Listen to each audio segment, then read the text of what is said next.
Happy Thursday, everybody. Tylus today. Want to know why? It's because we're going to Vado after this. If you guys don't know about the event, read that thing in the ticker and check the description.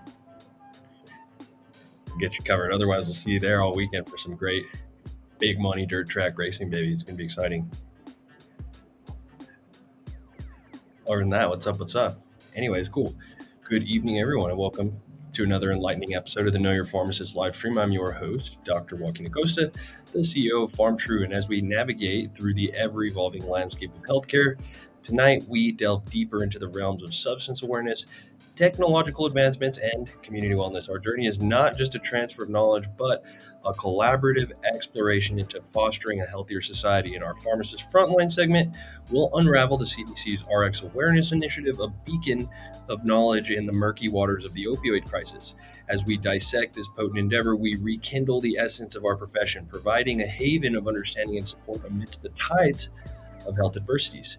Transitioning into Tech Talk, we'll immerse ourselves in the innovative corridors of Brainsway, a frontier in battling opioid addiction. Their pursuit of expedited FDA approval is a testament to the boundless horizons that beckon when science and resolve intertwine. As we glide into the Enlightenment Hour, guys, we emphasize the power of words in sculpting the experiences of individuals with substance use disorder. Together, we'll unravel how a shift in dialogue can bring the chasm of stigma, unfurling a new dawn of empathy and effective care.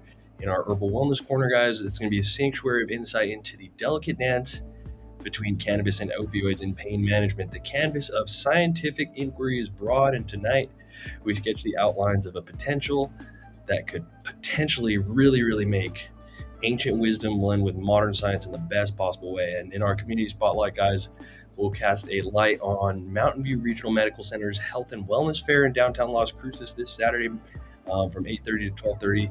Celebration of communal solidarity, free flu shots, health fair event, which is going to be absolutely a tapestry of education and healthcare access, screenings, and family-friendly activities, all under the warm embrace of a shared vision for a healthier tomorrow.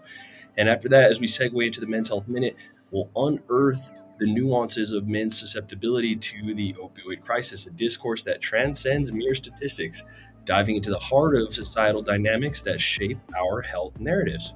So again, tonight, guys, is another voyage into the core of community-centered healthcare, a narrative embellished with the threads of advocacy, innovation, and a relentless pursuit of wellness. Our sponsors, Pharmtrue, High Horse, the Trichome Alliance, and Vado Speedway Park, fuel this expedition of enlightenment, and together, with your engagement, we weave a tapestry of impactful discourse. So let's embark on this quest, guys. Let's celebrate the spirit of curiosity, the zest for a brighter tomorrow, and the collective resolve that underpins our community.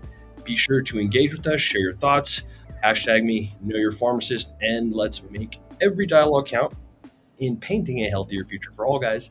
Exciting. So looking at the CDC's RX Awareness Program, I'm not sure if anybody's ever heard of this already.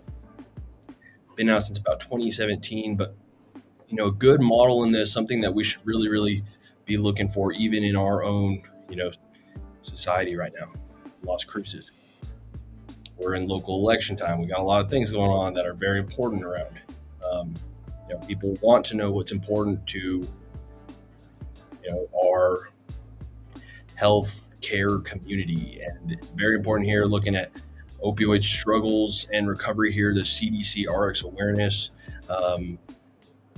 basically page has real stories. They have a campaign where they want to keep people connected by giving you guys the insights to real stories, and we'll show you guys a longer extended version of a story.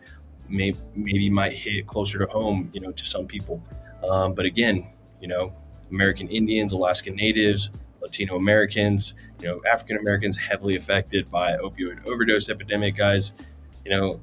Interestingly enough, I think the Sinaloa cartel said something this week or maybe last week that they're going to stop producing fentanyl. So whether or not that's true, just to try to get the government off their back, that might just be that. But anyways, for healthcare providers, you guys clicking around and everything like that, looking for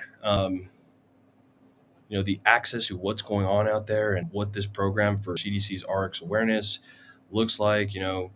This is kind of clicking around through this. They've got all kinds of different, basically, campaign resources, not only from patients, but for providers, for facilities, um, and, a lot of good stuff here. So, anyways, I'm going to click at one of the videos I thought was, rather more touching.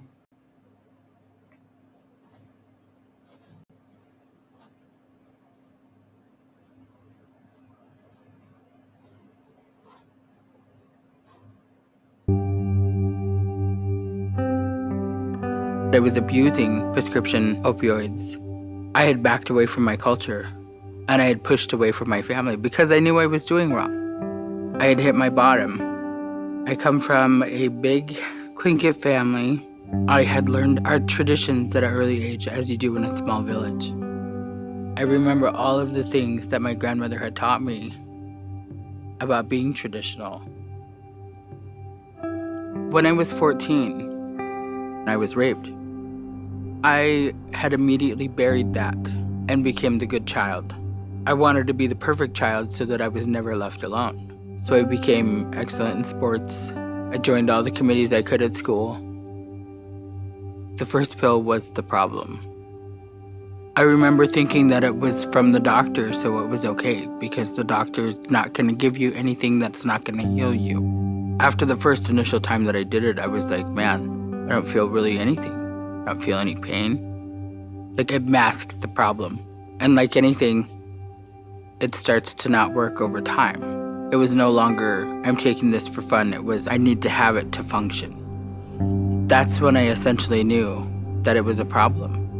And it took me a long time to figure out that from when I had started using to understanding fully that it was an addiction to realize how bad it was.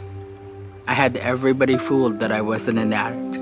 My biggest thought when I was in active addiction was that's how I was gonna die. I didn't know where to look. I didn't know how to ask for help. I didn't know who I could trust. I had made this point that I was gonna reach out for help, and something kept pulling at me, and the little voice kept telling me, keep asking, keep asking. I had given up at one point and was like, I don't wanna practice my culture anymore. And then when I had fully become in my recovery is when I was like, this is who I am. This is me. This is my culture, and I'm gonna practice it. There was a lot of healing with it, and I'm gonna carry it on and teach it to whoever I can teach it to. If you or someone you know is struggling, visit cdc.gov/RX awareness or contact your local health provider. Yeah, so turning that one off. Let me share over here with you guys. Looking at the campaign overview there for the RX awareness by CDC, it's targeting focused in 2017 towards adults ages 25 to 54 who have taken opioids for medical use or have misused opioids at least once. The goal of the campaign is to increase awareness that prescription opioids can be addictive and dangerous, to reinforce that help is available for those suffering from an opioid use disorder, and to encourage those struggling with prescription opioids to visit the campaign website and locate help and resources, right? So this is the campaign website. I shared it with you guys here in the chat. So you guys have that as well. They've got, again, cool resources here as far as fact sheets, stuff for providers, stuff for clinics, in terms of the approach and the campaign. Again, the campaign launch and, right, some of the metrics and things that have been successful with the launch. We're not necessarily in our state of New Mexico right here, New Mexico, Texas, Colorado, not going to be part of it yet, but, New Mexico, we know what we need. And we've got some opioid problems for sure, just like the rest of the country. Anyways, moving on, guys, segueing into our tech talk from this, I want to show about some technology that, looks very interesting in trying to expedite some FDA approval for cutting addiction. And it's already shown. It's called Brainsway, unique treatment for mental health and addiction. Currently, FDA clearances to treat depression, anxious depression, OCD, and smoking. So interesting, right? Brainwave deep TMS treatment. So let's watch the video and check this out. Might be, treatment of the future. And someday things like this, right? How can you continue to battle at the opioid epidemic? Brainsway, an in-depth look at deep TMS. Brainsway developed deep TMS, the unique ability to stimulate deeper and broader neuronal targets than any other commercially available transcranial magnetic stimulation technology using its patented H-coil. Transcranial magnetic stimulation induces an electric field in the brain that stimulates neurons. The intensity of the field is always strongest at the scalp, and it decreases as the field propagates into the brain. Brainsway Deep TMS H-coil is uniquely configured to produce a field that has a slow rate of decay, allowing it to sustain its strength deeper in the brain. Deeper penetration means that more neurons are under the influence of the electric field induced by the Brainsway coil. Moreover, evidence suggests that these neurons located deeper in the brain folds are positioned in parallel to the electric field, and therefore they are more receptive to the stimulation. Brainsway's H1 coil enables direct or indirect stimulation of medial and lateral prefrontal cortex structures, known to have strong connections with important reward system sites that are relevant to mood disorders. Obviously, no two brains are the same. Standard positioning techniques used with generic figure-8 coils have been shown to miss the DLPFC target area entirely in many cases. Even within the general area targeted by standard positioning techniques, the target stimulation varies dramatically between individuals. Brainsway Deep TMS targets a broader area and is therefore more likely to hit the target and achieve excellent results. With Brainsway Deep TMS, 1 out of 3 medication-resistant patients achieved remission. The results were even higher in real-life clinical settings as reported by clinicians. 3 out of 4 patients achieved significant clinical response with Brainsway Deep TMS. Tens of thousands of patients have already benefited from Brainsway's deeper and broader unique treatment. Over 90% of the population enjoy reimbursement coverage in the U.S. Deep TMS is the cutting edge of science research. Lead the way to remission. Around Brainsway, starting August of this year, has made the attempt to try to work on opioid deprescribing and getting that FDA approval there for opioid treatment, and that's something that I think should be a very important focus there, where you're looking at other non-pharmacological aspects, and right, deep TMS is just another different intervention there, and again, may end up being part of new holistic healthcare plans of the future as we really, really start looking into those things. So super cool. Next, we're going to move into our enlightenment hours. We're still talking about opioid addiction and things like that. Mental health awareness big this month. So I've been seeing a lot of October's mental health awareness month. However, when I looked, I'm seeing that May is actually the official one. So I'm not quite sure how it all adds up, but if anybody has any explanation to that for me, please keep me in line. But anyways, moving on right here. Words matter, and talking about stigma in healthcare and the language towards addiction, right? Certain like John Hopkins and the Boston Medical Center, they have contracts for their employees because I think this is an important thing here. Campaigns of words matter. What we say and how we say it makes a difference to our patients with substance use disorder. So looking at that here, looking at the language there, stigmatizing language, right? Substance abuser, drug abuser, alcoholic, addict, user, drunk, right? Drug habits, problems, non-stigmatizing language, for examples like person with a substance use disorder, babies born with an opioid dependency, substance use disorder or addiction, use, misuse, risky, unhealthy, or heavy use, person in recovery, abstinent, not drinking or taking drugs, right? So you see a difference in that lingo there for sure. And that's a very important thing because, again, you're looking at all sorts of data there, and what that data really amounts to, what I think is important is shame. What it comes down to is the way you use that language is really transitioning into, pointing a patient into, hey, should I be, ashamed of what I'm doing? And then shame, what does that lead to, right? Again, powerful but unquestioned conviction here that in some important way, one is flawed and incompetent as a human being. The self-condemnation and self-loathing that shame precipitates are part and parcel of a pervasive, persistent, destructive set of emotions that grips the sufferers with a crippling sense of terror, pessimism, preventing them from living harmoniously and confidently. So, right? I mean, however that may be coped with and or expressed, in the drug users, it's more of I'm embracing my substance use disorder. I'm going to be, as part of that shame, just cut myself, right? Cut yourself off, do those kinds of things versus maybe, guilt or how that would work, right? The compass of shame in 1992, kind of shown here: withdrawal, attack self, avoidance, attack others, right?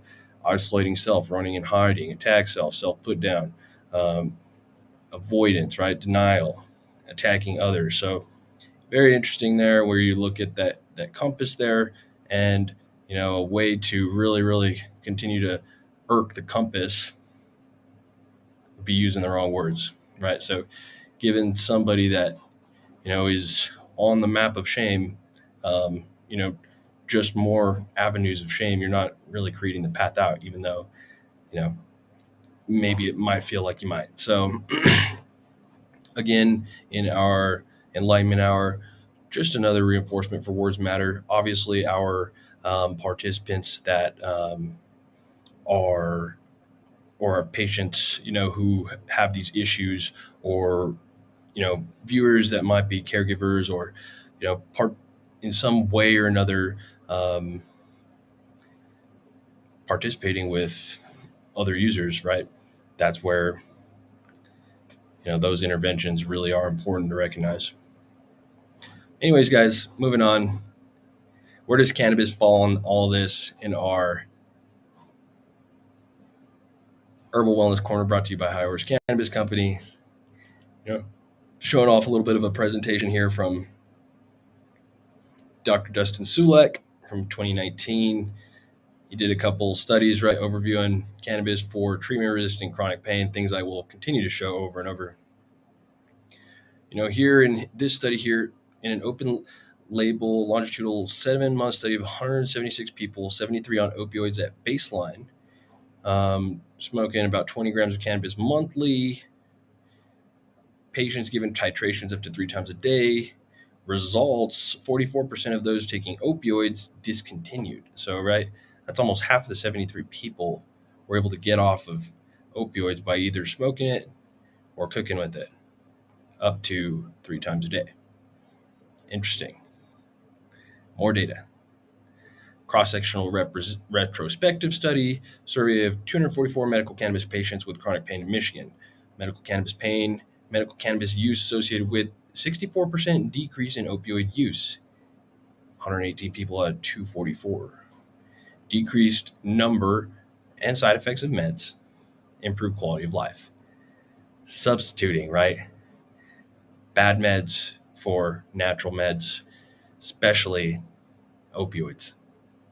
Big time. So anyways, in a survey from Integrate Health in 2016, 542 cannabinoid opioid co-treatments, 39% stopped opioids completely, 73% for greater than a year, 39% reduced the dose, 47% reported over greater 40% pain reduction, 80% reported improved function, 87% reported improved quality of life. So again, cannabis and opioids. Can cannabis be a substitute for opioids? Abso-freaking-lutely. Yes, it can. And how do you do it?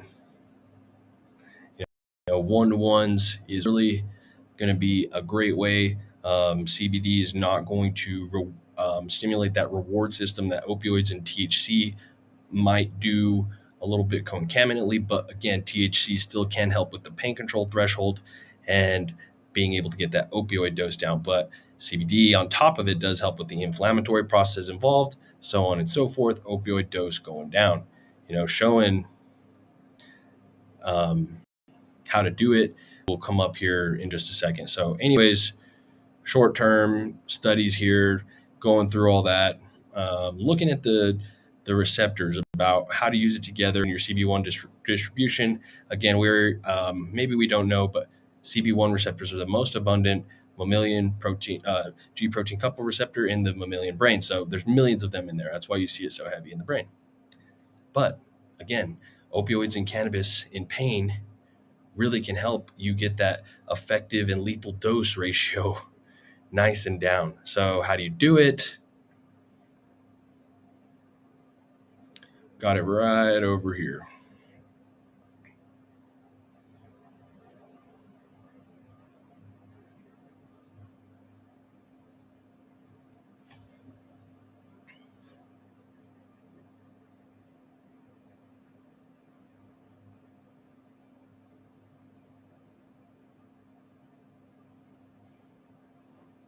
Okay, how to use cannabis to reduce and replace opiates. So taking a small oral or mucosa dose with cannabis with every dose of opioids, little as 1 milligram THC below psychoactive threshold. Even at low doses that do not cause impairment or adverse effects, cannabis can enhance the effects of opioid medications. Using inhaled cannabis for breakthrough symptoms. Use cannabis to enhance essential health promoting non-pharmacological activities such as savoring, exercise, meditation and prayer, journaling and reflecting, cognitive and behavioral therapies.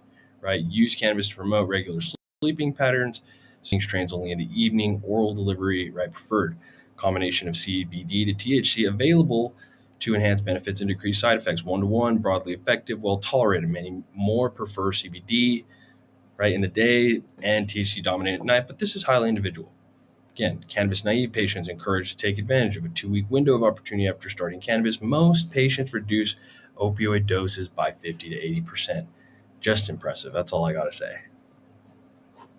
Fantastic.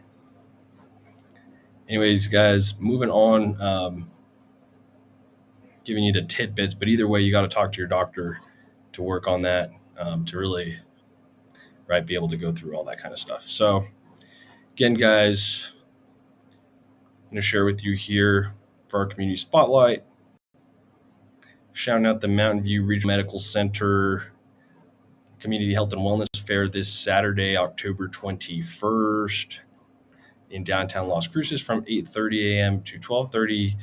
Going to be doing 40 health booths, health education, health screenings, flu shot, community resources, drawings, music performances. So again, guys, that downtown farmers market's that perfect time of year, not super hot right now. Good time to go get that flu shot taken care of, not even have to go wait in a hospital parking lot. Get to go to downtown Las Cruces and do it for fun. Sounds like a great time. Wink, wink. Anyways, moving on, guys. Men's Health Minute, last thing tonight that we're talking about. Gender differences in prescription opioid use and misuse. So things that get highlighted and don't get highlighted in the world. Well, I'm sure as we probably assumed, men, are like 3 times more likely to die from opioid overdose.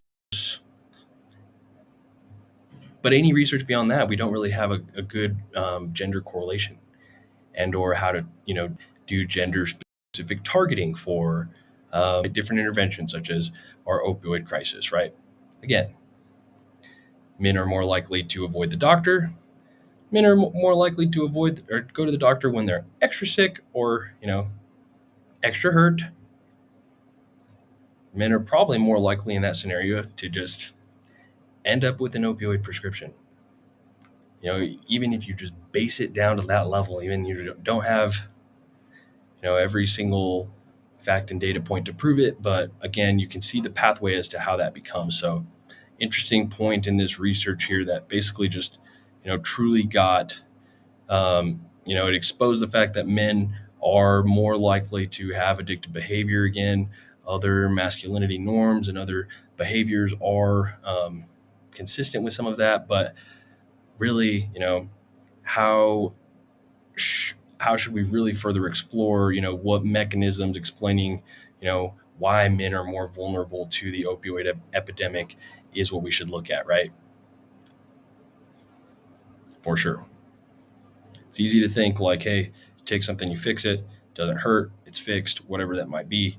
But again, that might be part of, a lack of healthcare awareness, healthcare access, so on and so forth. But Otherwise, I hope everybody has a fantastic rest of their evening, and we're going to call this one for the night. Be out at About Speedway Park practice here just a little while. You guys see those tickets right there? Make sure to buy, and see you at the races Friday, Saturday, Sunday, baby. But I'll see you tomorrow for this.